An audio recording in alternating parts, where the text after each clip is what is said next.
Hey guys, this is part two of the niche video because the Amazon delivery arrived and interrupted the last video. So I'm going to call this part two. We're on a roll there, and the amount of energy it takes to edit the video, put it in another program, press record, extend it. I don't. Time is not going to do that. So where's number two, niche. So pick your niche based on your strength. Let's say it's restaurants. See, I believe in this so wholeheartedly that maybe it's not good advice. Restaurants are tricky because when you open a menu, that menu is supposed to have offerings of many kinds for people who want a different flavor, different idea. So restaurants are somewhat a little bit trickier to talk about niche. Somewhat. I mean, you will go to an Asian restaurant, an Italian restaurant, an American restaurant. I'm not saying those aren't the niches, but to get down to the sale of products, it's very tricky to talk about that because I am not experienced in that world. So, but I do believe in food niches. Okay, as you get older, I can't say this for when I was younger, but as you get older, you realize what you like, what's good for you, what you enjoy, uh, what the risk to consumption, health wise, are you drinking a bunch of grease every time you can ingest it? These are things you got to look out for as you get older. You can't just eat like you did when you were 20. So I believe in niches with food because the repetition, how many times you eat and all the stuff that you eat and all the eating thing it's like coffee. It's going to be a part of your life and you want to kind of respect it. So I do believe in food niche and I am so confident, even though I've never done this, I'm worried that I will eventually. I dream of a place called Greg's, and inside the word Greg's is the word eggs. And eggs is loud and large because I think people like eggs so much that all I would do is provide eggs. Fried eggs, scrambled eggs, hard-boiled eggs, anything I could do with the egg. Now, there would be secondary stuff as well, like, maybe some meats and stuff, bacon and sausage and bread. But I would only have like six things: eggs in all their variety, and bacon to add to the egg, sausage to add to the egg, a sandwich, bread you put the egg on, and a few other things, not too many more.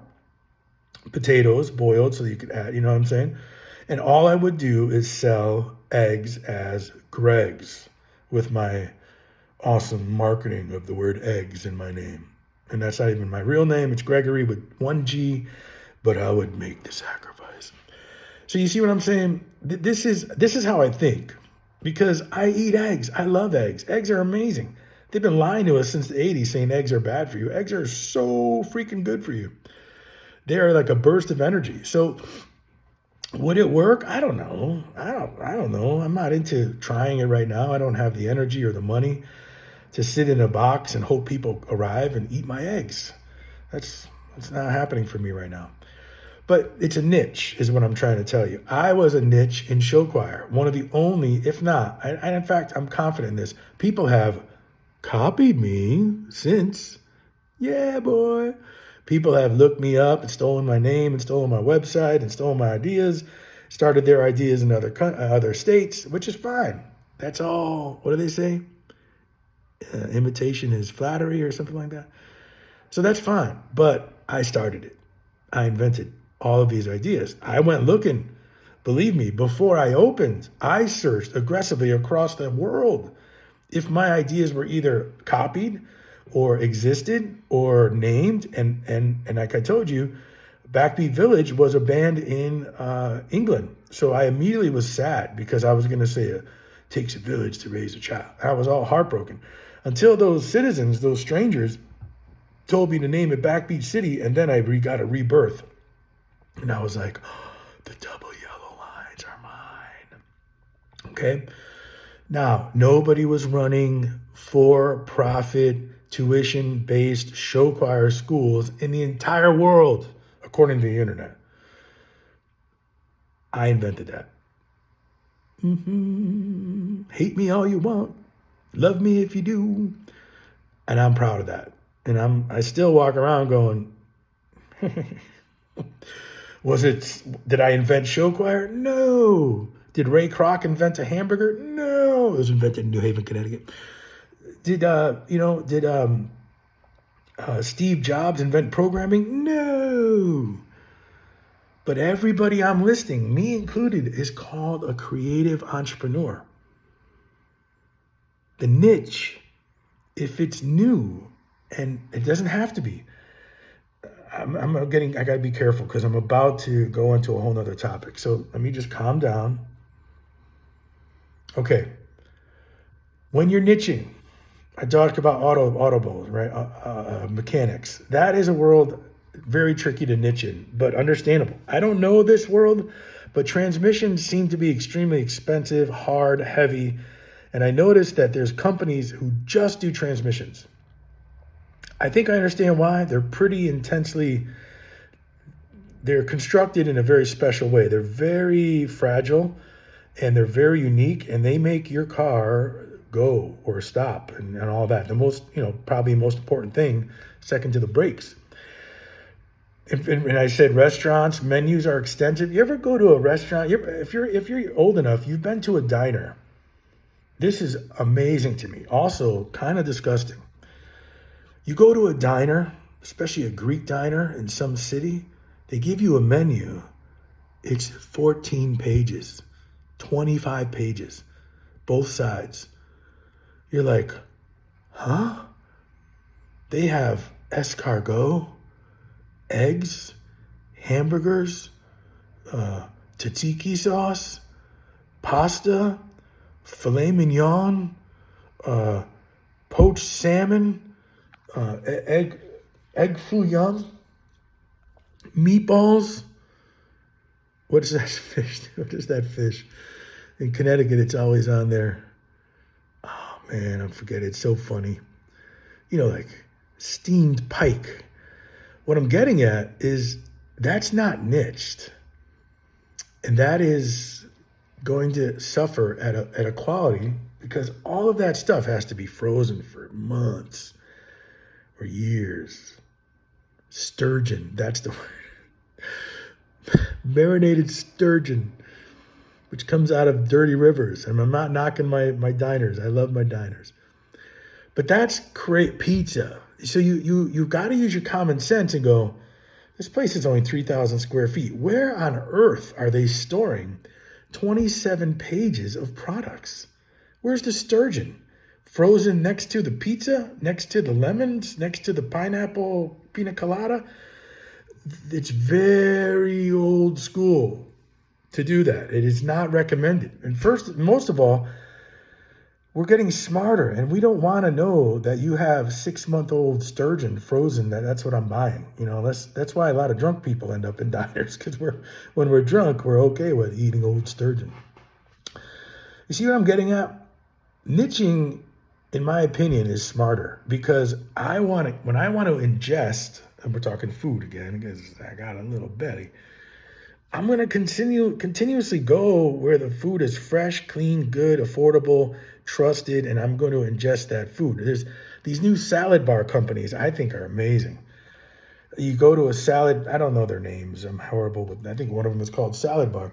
And there's them on the other side of the glass, and there's your 50 options to put in a salad. I think Chipotle is intelligent.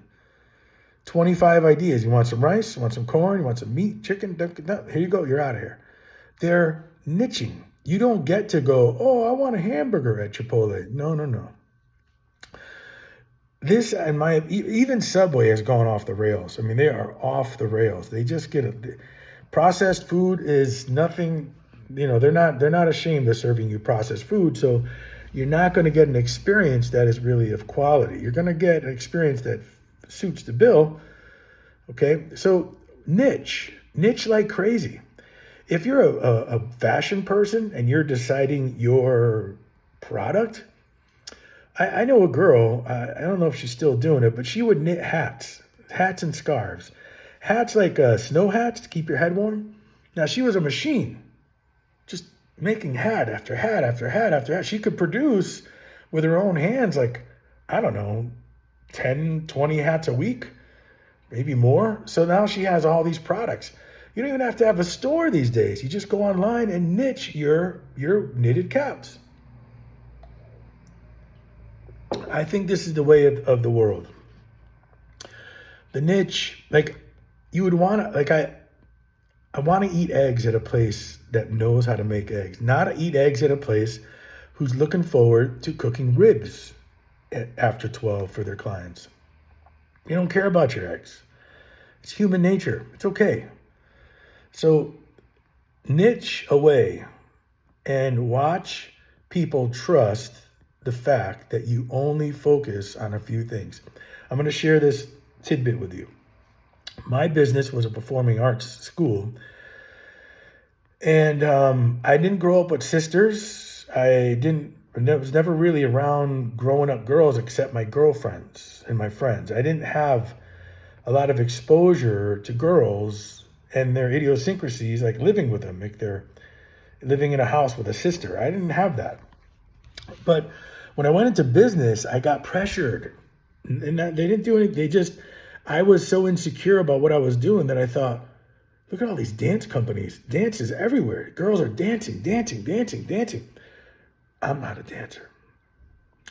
I started a dance program in my school. Makes sense, right? But boy, I'm proud of it, kind of. I'm only proud of the fact that I created jobs for great ladies who ran my dance program. But I am not a dancer. I did not have a vision. I did not understand it. I thought I would make money because I had a studio that had space and they could dance in it. I thought very mechanically, get dance teacher, run ads, attract kids to the dance program. Fool, I'm a fool. Everyone else around me who had dance studios were professional dance people. Who do I think I am? You think people are going to just start dancing at this high level ballet? You know what ballet is like? Ballet is like a science. I thought, put ballet bars in this room, some hardwood floors, and I could have ballerina there. I was not big enough. I was not a nonprofit. I had no money. There's no way to do that. I couldn't develop a dance school, a dance program. I tried for a decade. I lost $10,000 to $20,000 almost every single year, which is, do you know how much money that is to the arts? I had lost my home. I lost my car. I was sleeping in a garage because I thought it would be smarter to pay this 10 or 20 grand to good people and invest in this idea than to pay my bills. That was a foolish thing to do. Still don't regret it. But I never had a dance school. There ain't nobody, they might have took dance classes, and I thank everyone who has, but they didn't tell their friends, you gotta go to this dance school. They might have once, 10 times, but not like you need to. So I thank the dancers who dance with our dance teachers, but I also apologize for not giving you the experience that I believe you deserve, the full-blown dance program. I just didn't have the money to understand what it took. Have you seen my body? I'm not a dancer. Am I a singing, piano-playing, performer, entertainer? Oh, yeah. So how do you think my show choirs were funded? How do you think they looked? Where people got a microphone or sang or moved or talked to a crowd or presented themselves or played the piano and sang at the same time or jammed with the band. How well do you think those did? They were unbelievably powerful. We were hired by public schools to invent them there. Hence why I'm being destroyed by stop. Okay, so the reality is niche is not only survival, but it's awesome. What I don't want you to do is decide you're going to sell used cars, okay? You got a parking lot, you got your office, you got your first 20 cars, and then you're like, oh man, it's a rough month. It's a rough 6 months. Then you say, we better do something. We're going to sell tires. Okay, kind of related, right? Not too horrible. Can you sell tires? I guess so. But I think you're underestimating what it takes to sell tires. The square footage, the machinery. You ever see a tire changing machine? The compressors, the strong men who aren't afraid of having a tire blow up and they pull tires off of cars like barbarians. These men have saved me many times. Should you really start selling tires just because you had a couple of months and no one's buying your Honda Civics? No. This is what I did wrong. This is what everybody does wrong. I know companies who are, man, I can't even look at them in their eye. I mean, it's pathetic. You know what I mean? It's not a good idea to just keep on adding stuff to your roster because you need to make money. You can do that in a shop. You know what I mean? You can do that at a gas station shop. So you have soda, Coke, this, orange juice. And then you go, I see people coming in, they wish I had bread. You get a couple loaves of bread delivered. Yeah, but the gas station shop isn't going, we're going to have a clothing line here. I got some room here. Let's put up some Hawaiian shirts. They buy Hawaiian shirts here. Nobody wakes up and goes, honey, let's go to the gas station and get you a new shirt. It's really, I've lived in places where they do, but it's not 80% of the population. So be careful. Know that niching is a great way to get ahead. You know who niches really well? The new wineries, what do you call them? Breweries. When you go to a winery, you're not going to have a gin and tonic. When you go to a bar, you can have wine or a gin and tonic. So the wineries are niching in a beautiful way. I think this is why I think they're successful across the world, across the country. I've never been in one outside the country. Same thing with the breweries. You're going to have some beer. You could have a non-alcoholic seltzer, but you're not going to get a pina colada. You see? That's awesome. That's a beautiful thing. Well, folks, with that, I'm going to call this the end of niche number 2. Remember, these are a double video because Amazon showed up, and I'm happy they did. Shannon has been rocking my deliveries. I hope she knows I appreciate her. And we'll call that the end of this video. This is niche 2. There was niche 1, which is about 8 minutes, and this is niche 2. Hopefully they're helpful to you. All right, see ya. Greg Colossale. Adiosa.